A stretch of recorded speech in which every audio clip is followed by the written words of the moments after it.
तो चलिए आज टूर देते हैं आपको दिल्ली यूनिवर्सिटी का। दिल्ली यूनिवर्सिटी देश की टॉप मोस्ट यूनिवर्सिटी से कहा जाता है और मैं पढ़ता हूँ इसमें, तो मैं तो कहूँगा ही टॉप मोस्ट है। मेरे दोस्त हैं आसिफ भाई, आज यूनिवर्सिटी देखने आए हैं, तो मैंने सोचा इनके साथ साथ आपको भी यूनिवर्सिटी दिखा दी जाए। तो जिस जगह हम अभी खड़े हैं वो है, क्या है वो?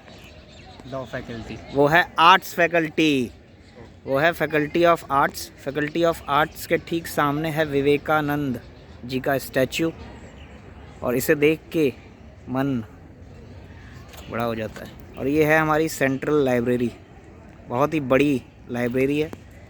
नीचे एक हॉल भी है, रीडिंग हॉल, और उसके इर्द गिर्द किताबों का अंबार लगा हुआ है। 2-3 फ्लोर हैं इसके। ये है विवेकानंद जी।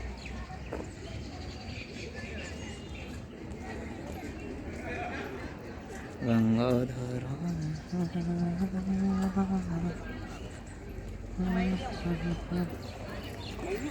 बोले ना शिवा। इस तरफ है फैकल्टी ऑफ लॉ, जिसके 2 सेंटर हैं, लॉ सेंटर 1 और लॉ सेंटर 2। और इस तरफ अगर लेके जाएं तो आगे है campus law centre. Campus law centre से बहुत ही प्रकांड पंडित निकले हैं लॉ की फील्ड में। बड़े बड़े जजेस, सुप्रीम कोर्ट के, हाई कोर्ट्स के बड़े बड़े एडवोकेट्स, कपिल सिब्बल यहाँ से निकले हैं। चंद्रचूड़ साहब जो सुप्रीम कोर्ट में जज हैं वो यहाँ से। इस तरीके के बड़े बड़े लोग, लीगल फील्ड के महारथी यहाँ से निकले हैं। यह आ गया है आर्ट्स फैकल्टी का गेट। इससे हम बाहर निकल जाएंगे और फिर बाहर दिखाएंगे। क्यों आसिफ, कैसा लग रहा है तुम्हें यहाँ के? आसिफ भी दरअसल बहुत बढ़िया लग रहा है। स्कूल ऑफ ओपन लर्निंग से पास आउट है। आसिफ ने वहाँ से क्या किया है, आसिफ बताएंगे। Political science BA political science honours में ग्रेजुएशन। ऑनर्स में आपने वहाँ से ग्रेजुएशन कर ली जी। अब आप पास आउट हो चुके हैं वहाँ से, हैं? जी। आपको डिग्री मिल गई है? डिग्री तो अभी तक नहीं मिली है, बाकी रिजल्ट तो आ चुका है। अच्छा, तो डिग्री आप नहीं लेना चाह रहे हैं ना? डिग्री शिक्षा प्राप्ति होनी चाहिए, डिग्री तो क्या है? हाँ, डिग्री तो का आप कागज क्या ही तोड़ती करेंगे। है। बिल्कुल, कहने की बातें हैं। क्यों आसिफ जी? जी बिल्कुल। जब बटेगी तो सबसे नए लाइन में नंबर 1 पे आप ही खड़े होंगे। ये देखिए, ये है वॉल ऑफ डेमोक्रेसी, लोकतंत्र की दीवार। यहाँ पे अलग अलग स्टूडेंट यूनियन से जुड़े हुए लोग अपने अपने पोस्टर चिपके हुए आप देख सकते हैं उनके। NSUI का दिख रहा है, ABVP का दिख रहा है। यही किसी विश्वविद्यालय की, यूनिवर्सिटी की खासियत होती है कि अलग अलग विचारों को व्यक्त करने की आप अपनी बात कह सकते हैं, चाहे आप इस साइड से हों या उस साइड से हों। यही खुले विचार, इसको यूनिवर्सिटी कहते हैं। विश्वविद्यालय का, इसमें विश्वविद्यालय में विश्व क्यों आता है?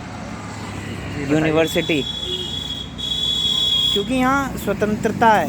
विश्वविद्यालय, विश्व के सारे विचारों को यहाँ कहने की आपको स्वतंत्रता है, आप कह सकते हैं। आप पूरे विश्व को यहाँ पे जानते हैं, समझते हैं, और उनकी बातें आप पढ़ते हैं, तो वो बातें आप कह सकते हैं।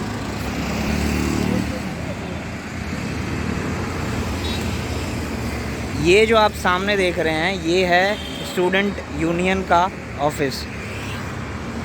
आसिफ, यहाँ पे क्या होता है कि चुनाव होते हैं दिल्ली यूनिवर्सिटी स्टूडेंट यूनियन के। तो अभी जो यहाँ के प्रेसिडेंट हैं वो अक्षित दहिया साहब हैं, वाइस प्रेसिडेंट प्रदीप तंवर हैं, आशीष लांबा हैं, सेक्रेटरी हैं शिवांगी खरवाल हैं, जॉइंट सेक्रेटरी डूसू की।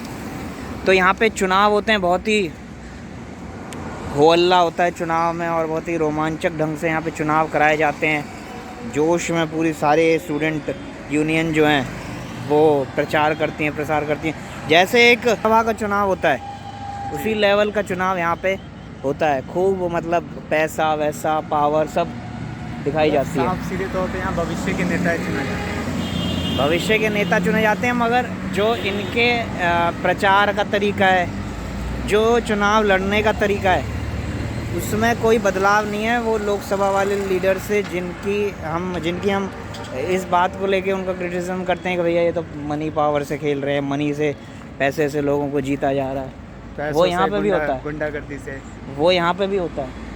उसी तरीके का जो माहौल है, मतलब वैसे आपको नहीं लगेंगे कि ये स्टूडेंट यूनियन के चुनाव है, ये लगेगा आपको कि बहुत बड़े लेवल के चुनाव है। तो इसमें पैसा बहुत बड़ा रोल प्ले करता है। और ये पैसा आता कहाँ से?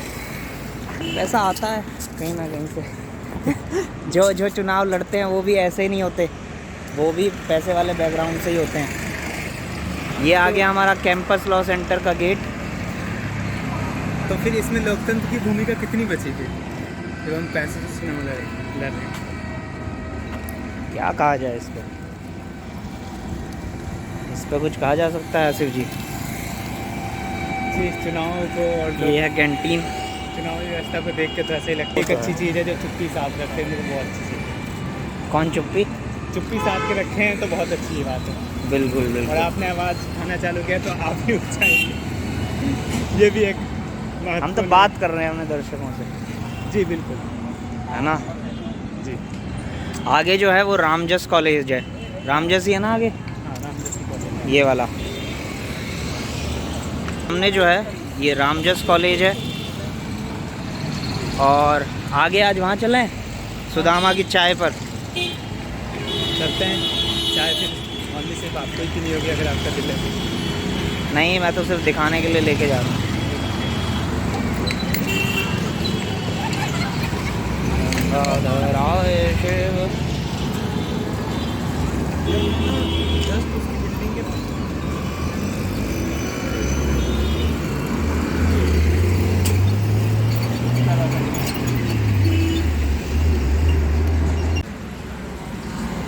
जॉइन CYSS छात्र युवा संघर्ष समिति। आसिफ भाई पूछ रहे थे कि CYSS जो है वो किसका छात्र संगठन है। तो ये आम आदमी पार्टी का छात्र संगठन है जी। और भगत सिंह की फ़ोटो भी लगी है। आम आदमी पार्टी वैसे भी आजकल भगत सिंह को बहुत प्रचार कर रही है। हाँ, हालांकि जब वो पहली बार चुनाव जीते थे तब उन्होंने ऐसा कुछ नहीं किया था। अचानक से इसी वर्ष में उन्होंने भगत सिंह को अपना आइडल बना लिया और बाबा साहब को भी, बाबा साहेब अम्बेडकर को, और भगत सिंह की जो वो है हर ऑफिस में और उनके उन्होंने पंजाब में और हर एडवर्टाइजमेंट उन्होंने हर पोस्टर में उन्हें दिखा रहे हैं, वो अपना आइडल साबित कर रहे हैं। बिल्कुल। हालांकि अगर इनकी ऐसी कुछ मंशा होती तो वो हमें 2012 से पहले जब ये प्रचार प्रसार कर रहे थे अपनी पार्टी के लिए, वो तभी दिख जाती। ABVP के सामने स्वामी विवेकानंद का फोटो लगा परंतु हुआ ये है। अलग प्रकार का पॉलिटिकल मूवमेंट है जो आम आदमी पार्टी अपने पार्टी में लाना चाहती है, या अपने पार्टी को विस्तार पूर्वक से पूरे कंट्री में, देश में फैलाना चाहती है। ABVP के सामने स्वामी विवेकानंद की प्रतिमा लगी हुई है, फ़ोटो लगी हुई है। मुझे ऐसा लगता है स्वामी विवेकानंद हो, चाहे भगत सिंह हो, चाहे गांधी हो, ऐसा कोई भी नाम किसी एक पार्टी मात्र का नहीं हो सकता। नहीं हो सकता, देश के नाम है और देश में वो हर किसी के लिए बराबर है। वो देश के महापुरुष हैं और सबके लिए ही बराबर है। हालांकि हाँ, लगा कोई भी सकता है, उसमें कोई गलत बात नहीं है।